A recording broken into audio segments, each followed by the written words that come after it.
neex Ukraine ñëpp daw lañ génn réew ma Poutine nekk fa rek di leen écrasé nga naan ma ay Ukraine moom merci soxla ma fa dara aw ma fa yóbbanti. Afghanistan bi nag wax dëgg yàlla rax na ruube bari na fi de mu ngi bëgg a ñaaw. déedéet man Afghanistan bi ñaaw na ba noppi sax te day gën a ñaaw. mu ngi bëgg a ñaaw. waaye barki sëñ Bamba man maa leen baal loolu bu Afghanistan ñëw leen wuyu sëñ Bamba. Qatar lay jógee kii man mi la. Qatar baax na Qatar. Maroc Russie Qatar fa la ñu war a dem Japon ci Las coupe du monde bi. Palmas bien sûr Éthiopie Suède Corée du Maroc, Nord Las Palmas. Japon Dallas Texas Soxna Mbacké Madieye Johnson yëmbal waaw na neex amul. de yëmbal jaru ngay ñëw yëmbal baal naa la yóbbante bi waaye yow yëmbal boo la ne indil ma loo ma indil yëmbal lan la ma indil nag yëmbal yow yëmbal lan nga ma war a indil lan kii man Kër Massar. Kër Massar baax na baal naa la ko am nga lu la doy yëmbal Kër Massar ñooñu am nañ lu leen doy. Petit Mbao barke Petit Mbao merci. Petit Mbao biir Mbao Grand Mbao biir Mbao sax Mbao biir Mbao merci beaucoup. xam nga soose lu ma doon bëgg ñëw balaa ma ñu ci revue de titre bi lan moo tax ma ne la yow di nga dem ndax yow sa dem da nga koo assumé paa ba nga xam ne jabaram da koo ne woon ne ni jaay damay màggali mu ne ko waaw dem ba ca cappaandaw ga paa ba def tournée volte-face ni jaay damay màggali mu ne ko demoo ndax finalement kër gi kenn du fi nekk xam nga waaye gis nga ba ko jabar de jàppe ba tànc ko ba poñe ko ci miir bi ne ko nijaay dinaa màggali wala duma màggali mu ne ko waaw dangay làggali ba weesu luulaa barki sëñ Bamba ku ñu teree màggali yow la neex man kenn duma tere màggali man ay waay ci woote xaadimu rasul bii dama cay dem insha allah ci kattanu yàlla maa ngi fay xaar nag ñoom ñëpp nag ba mu des ñoom Vietnam ñi ma lim ñi bokk ñu ñëpp ñooñu moom bu ñu ñëwee bu ñu signalé wu am na ku ne Gaza jaru ko baal naa ko Maroc moom baax na caarkal la neex na yow tamit déedéet Gaza la wax wala fan la wax am na ku ne Russie baax na kooku puissance la nee ko dama indaaleel Poutine buy ñëw kooku ma Poutine laa soxla ci moom waaw ñooñu baax nañu tubaab fa kàll macha allah na bu yow dafa mel ni yow mi yaay xool dëkk yu Sri Lanka kii nee na Somalie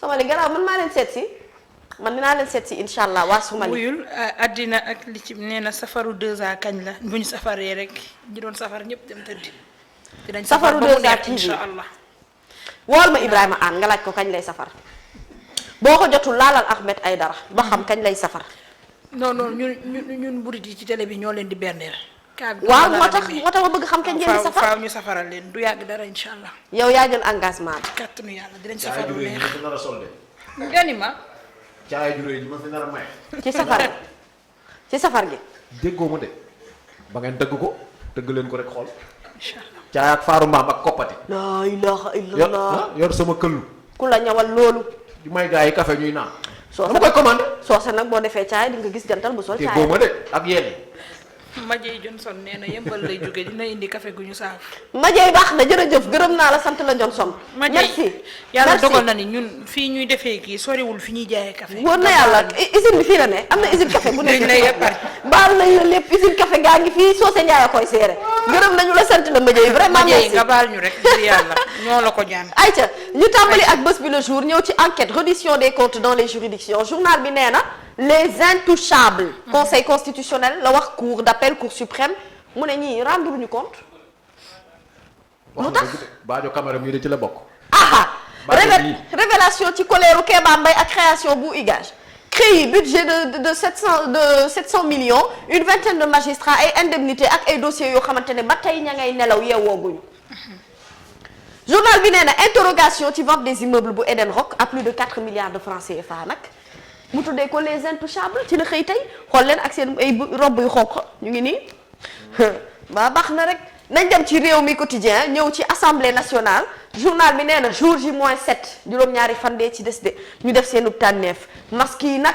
tàmbale naa tombé mu ne kan ci diggante Aminata Touré Pape Diop Lamine Thiam kan moo ciy nekk président wu beneen parti ba ci ñoom ñett ñii seen turati ñu ngi génn alors inondation mu ne Dakar et sa banlieue sous les eaux fu mu nekk nii boo xoolee image bi rek di nga comprendre lépp lii moo xew ca Ndakaaru mu ne plan Orsec bi ban njëriñ la am ay milliards yoo xamante ne dañu ko dugal ci ay inondation plan Orsec bis ndax ça s'impose ou pas question la laaj boo xamante ne journal bi daf koy teg tey ay population yoo xamante ne sonn nañu mënatuñu dee nañu wet yan remède miracle pour ñu mën a solutionner li nga xamante ne moom mooy feebaru inondation inflation cherté de la vie paupérisation vraiment lim gi bari na réew mi quotidien loo xamante ne askan wi mu ngi jànkoonteeg moom ci nawet gi doy na waar. Libération ñëw na ci forte pluie yi nga xamante ne moo am ci week-end bi mu ne dafa semer la désolation à travers le pays am na ci ñetti xale yoo xamante ne ñàkk nañu seen bakken fii ci Ndakaaru ak ci Sadel benn bébé bu 7 mois juróom-ñaari weer dong la am ndox yi ñoo ko yóbbu ca Caaroy Gaar corps sans vie bu MC Diallo fukki at ak ñaar la am 12 ans dañu ko repêché ca Cambérène 2 beneen bi mooy bâtiment bi en bonko bi nga xamante ne dafa daanu ci ay taalibe ak ci seen maître daara foofule ca Sadel moom gune gi sant Njaay fukki at ak benn dong la am ci saasi la ñàkk bakkanam yeneen ñaari taalibe am nañu ay gaañu yu tar bu yóbbu nañu leen ci hôpital bu Ourossogui ci la journal bi xëy ñëw tey ci suba gi observateur ñëw itam ci li nga xamante ne moom mooy le Sénégal sous les eaux nañu ko waxte dee waaye lii mooy coow li ay drame yoo xamante ne nii vraiment jeexatul luñ ci lim rek am na leneen luñ ca toftal ñetti nit ñi ca ñàkk seen bakkan ca Sadel Cambérène ak Yeumbeul Nord zone de captage bi nga xamante ne ba tey génnagul ci ndox li beneen bi mooy Diourbel Thiès ak lu des ci yenn dëkk yi ba tey ñu ngi woote au secours plan Orsec bi ana nga vraiment may wax Macky Sall moom nee na dafa annoncé nouveau plan décennal de lutte contre les inondations boo xamante ne ci fin de l'année bi lañ ko fas yéene validé pourquoi bi fi jot a nekk astour defal leen ñu bilan ba wax ñu lu ngeen ci liggéey ak lu ci nit ñi mën a teg seen bët balaa ñoo yegg ci leneen du noonu candidature Malick Gakou baa ngi nii mu ni la profession de foi journal bi wax na ci li nga xamante ne moom mooy présidentielle bu 2024 ayca avance ñu ñëw ci Sud Quotidien ñëw ci Abdoul Aziz Tall ancien directeur de cabinet bu président de la République journal bi nee na moom Abdoul Aziz nee na dëkk bi daal Sénégal daal dëkk la boo xamante ne daal dañ koo diviser moo xam nag lu tax mu wax loolu xam naa ne il faut kon ñu lire rek li nga xamante ne moom mooy waxtaan wi nga xam ne séq na ko ak Sud Quotidien pour mën a gën a comprendre sens bi muy waxee conseil constitutionnel ay juriste fu mu nekk nii ñu ne dañoo ko calé maître Awa Dieye alors ñu ñëw ci beneen yenn kaay Walf Quotidien Walf nag dafa ñëw ci Macky mii nga xamante ne fu mu nekk nii jël na jaww ji opposition ñu ngi nekk ci ay combat de positionnement pendant tout ce temps nag sénégalais yi ñoom dañ leen a fàtte ci biir mbënd mi ci biir ndox mi inondation bi ñetti nit yi ci ñàkk seen bakkan ay dégâts matériels mbir mi doy na waar xoolal image bi nee naa leen seulement les images parlent d'elles-mêmes parfois du soxla sax ngay wax boo xoolee rek di nga xam ne ñii vraiment ñu ngi vivre ay situation yu métti yu tarata yoo xamante ne mën naa bàyyi xel Vox Populi ñëw ci résultat législatif yi percée de l'opposition nouvelle législature conseil constitutionnel journal bi nee na la voie du palais sans détour intérêt de ce nouveau rapport de force selon Seydou Gueye nee na day joxe ay explication ci biir Vox Populi ci li nga xamante ne moom mooy xew-xew bi am waaye itam journal bi ñëw na ci mbirum Doura Diallo bi ndax rapport bu ministère de la santé dafa jël le contre-pied bu rapport bi nga xamante ne moom mooy bi procureur bi fësal voilà donc médecin yi itam bu ñu fàttali tey la ñuy décréter benn grève de 48 heures boo xamante ne nii wax nañu ne su fekkente ne yëf yi réglé wul daal grève bi dina gën a tar dina gën a métti ñu ñëw ci 24 heures inondation un peu partout au Sénégal ce week-end ñetti nit ñu ci ñàkk seeni bakkan ak des pertes matérielles inestimables journal bi nee na c'est un défaut d'État ak point d'exclamation direction du pays les Sénégalais de plus en plus perplexes les maires de l'opposition bloqués pour n'avoir pas reçu les fonds du concours et de dotation mu ne où est le président de la République journal bi nee na ci dëkk yi nekk ci adduna bi yëpp de tous les pays du monde touchés aujourd'hui par le phénomène des inondations mu ne du ngeen gis benn chef d'État mu génn dëkkam pour dem di defi ay visites privées wala di participer ak ay sommets mu ne yaa ko Macky Sall pour faire ça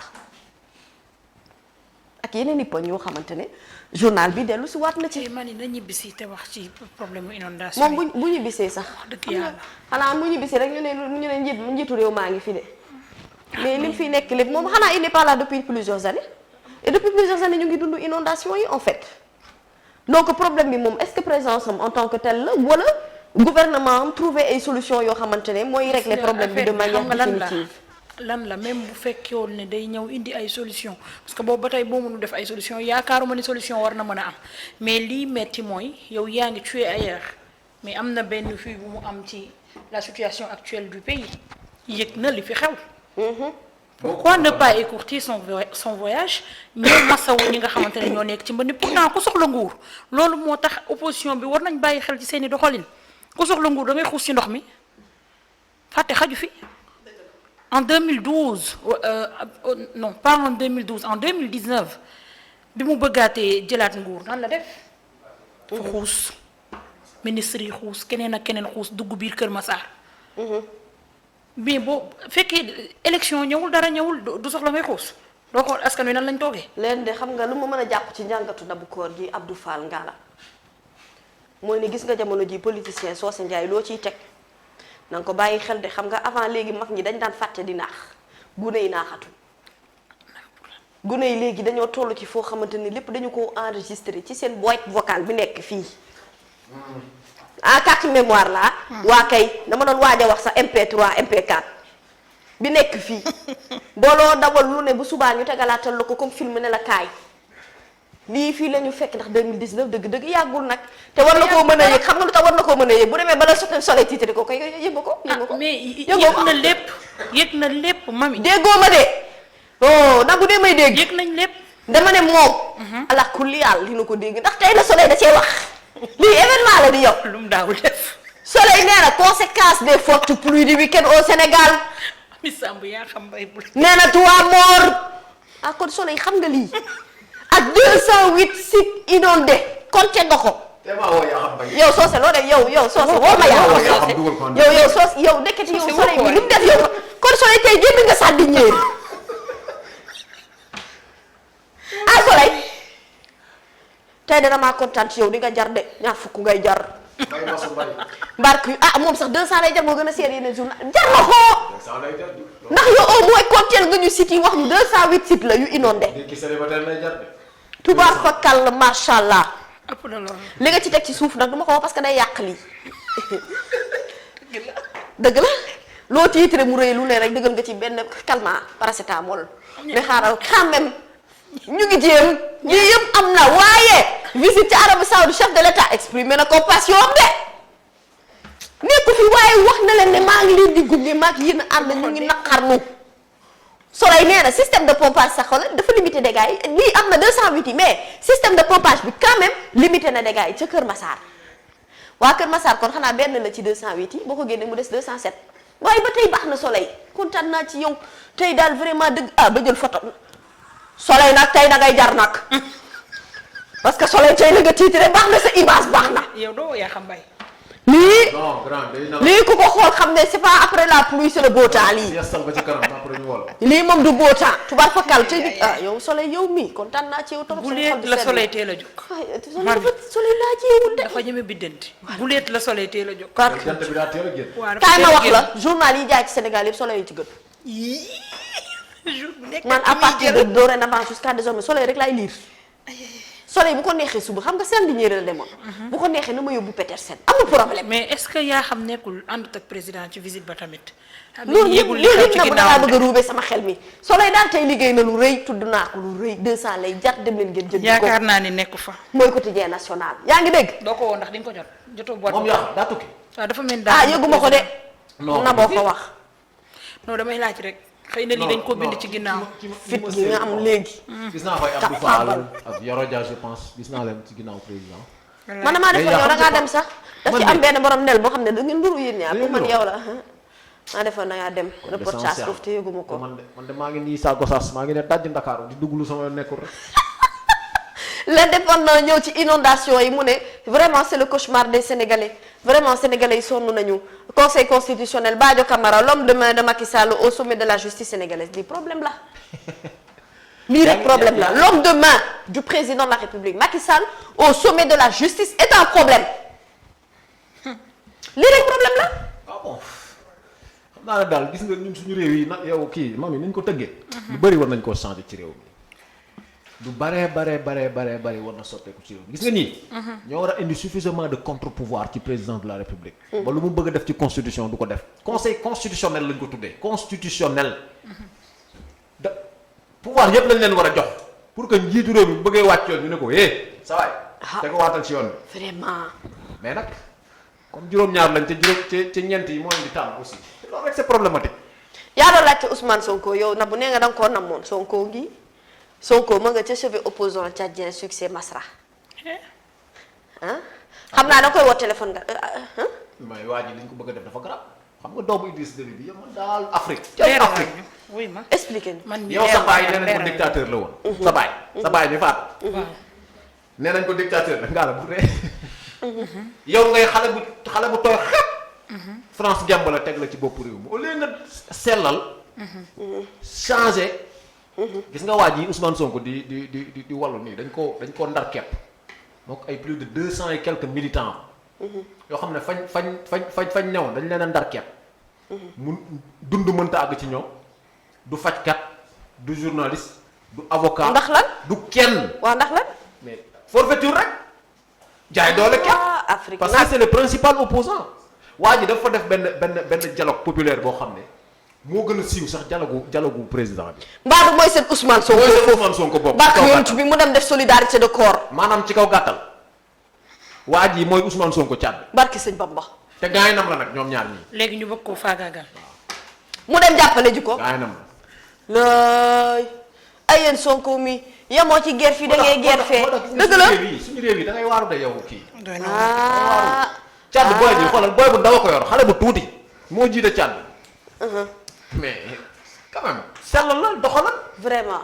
mais nga bëgg a wane ak dictature yow te dama ko fenn. Afrique de dama mënuñu avancé waaye dinañ yéex a dem de.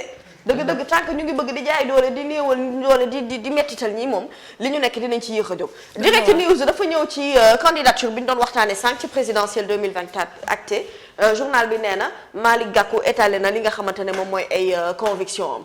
ayca ñu dem l'Oriental Echo xibaaru Tamba nee na montée fleuve am na Gouloumbou fu mu nekk nii nee na mu ngi dund ci hantise inondation yi.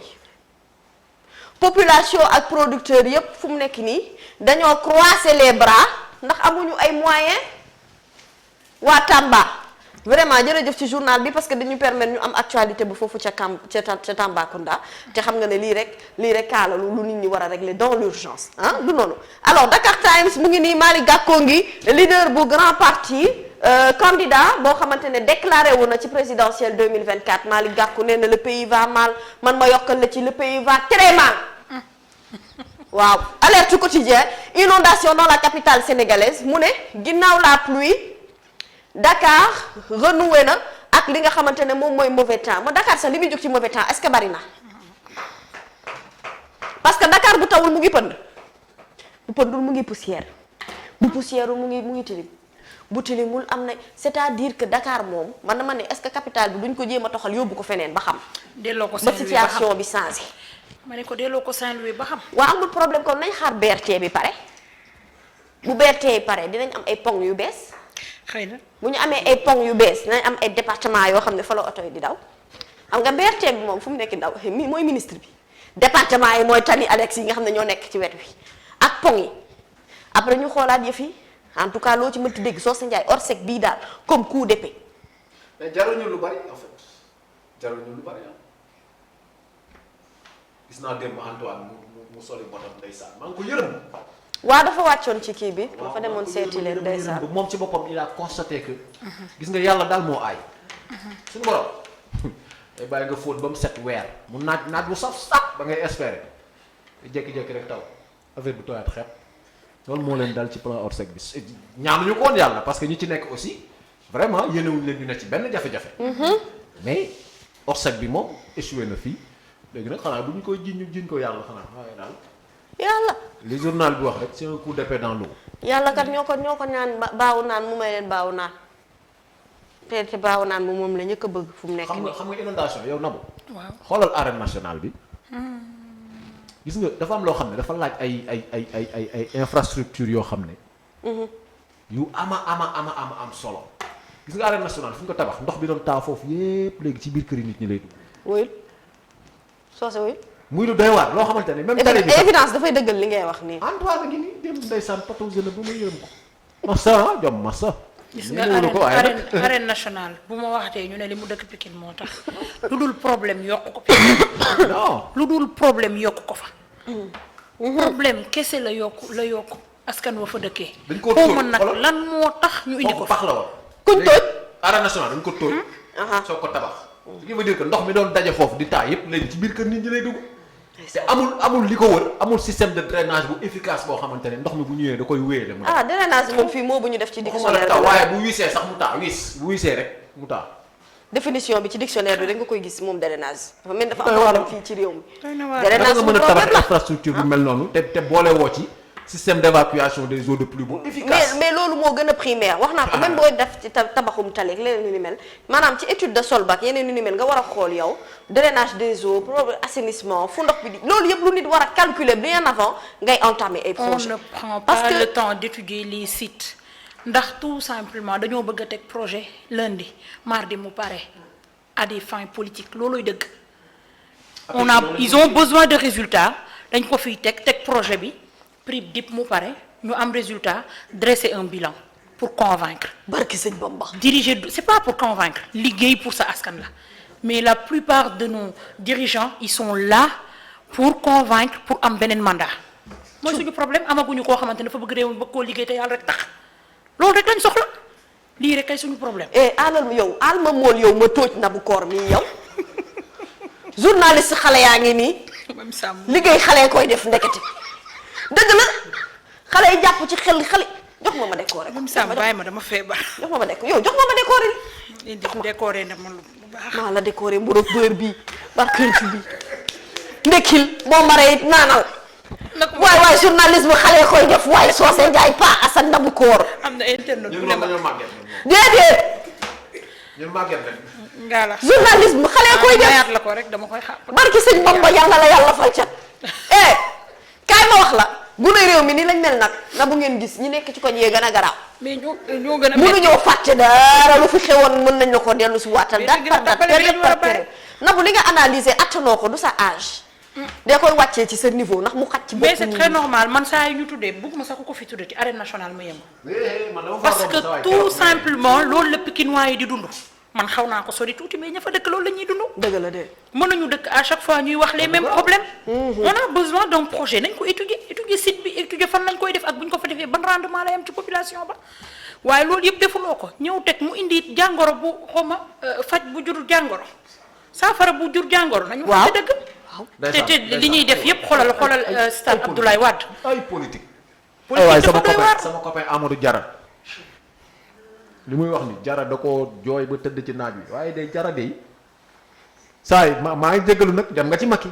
mais mbeeru gox ba. kenn du wax mbeeru ngaala bii gis nga li ñuy kaas nii avant muy dem ci Macky da koo kaas fu ne lànk tey mi ngi ci Macky moom Jara grand siyaar naa la. maa ngi xaar ba nga siyaar ko laas quotidien. maa ngi xaar ba nga siyaar ko yow. loolu laay xaar yow. ci ne si Mamy Doura Diallo bii bébé centre de santé Kédougou siyaar ko seet yow siyaaraat ko xool. loolu du ministère de la santé discours pour les 12 bases. siyaar naa la grand. yow am na butéel bi yow man yan kii mool. avant muy perdre ci élection législative yi. mbaa xam nga ni Jara kenn du ko laal koñam ndax dafa jege askanam. nit ñi bëgg ko. mais gis nga transhumance mooy def lu nit yéen kañ ngeen may day suul daanaan ay ca baal ñu ak ñoo la tooñ baal ñu ak def ñu juum ataaya bi neex na da nga ne xaaral ma fóolalee ko tàkk doy na ki ngeen di wax ni mu expliqué maa ngi commencé énervé doy na ku fi siyaarati lay xaar sax Jara sama grand la siyaar sax de manière générale lay xaar siyaar ku fi siyaarati xool barkantu bi barki sëñ Bamba amul bégee amul tuus ñebe laa la wax nii lii quotidien ñëw na ci affaire Doura Diallo journal bi nee na commission d'enquête sanitaire bi wax na de mu ne femme bi présenté woon na présenté de près de 6 facteurs de risque mu ne prise en charge au centre de santé le 30 août respecté docteur Marie Khemesse na manifesté na soutien ca personnel ba SAMES itam daañu dem grève yaa ngi dégg de mu ngi noonu Serigne Mboup daal sa liggéey rafet na ca Kaolack xibaar yu journaux yu bari rafetlu nañ ko waaw guerrier la liggéeykat la liggéeykat dafay mat a fësal ah dem nga Kaolack. waaw dem naa Kaolack dem waaw nga cœur de ville fu ñuy wax cœur de ville. déedéet man nag demal Kaolack foofu miinu nga ma xool Serigne Mboup ni mu ko. mais dem naa Kaolack moom macha allah boo dematee Kaolack fexeel ba dem fu ñuy wax cœur de ville. ku ma yóbbu Kaolack nga xool ni ko Serigne Mboup def. daf ko def kër demal xool rek. noonu la vraiment liggéey tamit am na solo bu ñu la tabbee nga liggéey ba nit ñi ne la bravo loolu da cee baax bu ñu amoon fukk xoolal capital régional bu ne bu amoon am Serigne Mboup. léegi capital régional yëpp normal. ah tubaar fa kàlla macha allah. macha allah mbirum Doura Diallo bi daa foo ci la ñëw moom saa waay. mu ne le branle-bas de ce combat ak ci yeneen détails yoo xam ne xibaar yi ñëw na ci les échos itam dellu si waat ci décès Doura Diallo bi en couche journal bi nee na le ministère de la santé dafa démentir procureur bu Kédougou journal bi ñëw na itam ci forte pluie week-end bi mu ne ndox yi rey na ñetti nit am na itam ay centaines de personnes yoo xamante ne ay sinistrés lañu. ayca ñu ñëw ci le quotidien succession de pluies diluviennes mu ne un week-end à l'eau dëgg la week-end bi yëpp da koo taw nag mu juri ay jëyam yi nga xamante ne ñu ngi koy waxtaanee boobu ba tey ñu ñëw ci beneen yéenekaay source A ginnaaw bu mu jeté à la poubelle le réquisitoire du procureur Mbaye Thiam suite au décès d'une patiente et son bébé au centre de santé de Kédougou journal bi nee na Marie Khemesse sol na mbubu avocat pour mën a nag nekk ci wetu ñi nga xamante ne ñoom la bokkandool di yëngu ci wàllum santé inondation bi qui décime Dakar sa banlieue continue de dicter les lois situation politique opposition présidence assemblée nationale troisième mandat pour Macky Sall presse sénégalaise mu ne Gaston Mbengue dafa largué li nga xamante ne moom mooy ay vérité Téral quotidien ñëw ci pluie diluvienne à Dakar et dans les régions journal bi nee na am na ñetti nit yoo xamante ne ñàkkati nañu ci seenu bakken enquête Dakar noyé dans de graves inondations scène de chaos mu ngi ni xoolal image bi ndox mi xoolal en lii la ñuy wax lan en T maanaam fépp ndox bi di xoolal daf fee fees del xoolal ñi ñey xuus xoolal lii doy na waar vraiment ah boo xoolee vidéo yi nag sa xol bi dafay gën a jeex critique ñëw na ci Benno mi nga xamante ne nee na dafa défoncer les portes déjà ouvertes comme ouverte na kay défoncer amu ci lu ñuy défoncer kay mooy lu tëju élection yi. non Benno défonce des portes déjà ouvertes une porte déjà ouverte ne peut pas être défoncée ak ay dëgg waaw yi dëgg moo diis porte bu ñu défoncé moom mënu koo di acca ma xool est-ce que du ñu jeexalee fii ci sunu làmb 20 combats 14 victoires 6 défaites écurie Falaye Baldé macha allah am nañu taxawaay bu am solo xam naa fii la ñuy yemadi may yolleeku ndànk bàyyi leen ak xibaar yi ngeen tëj ndànk ba suba ak jàmm. d'accord Sago Sass xam naa dama lay lepp nuyoo bi on te donne rendez-vous demain incha allah. Incha allah la revue de presse.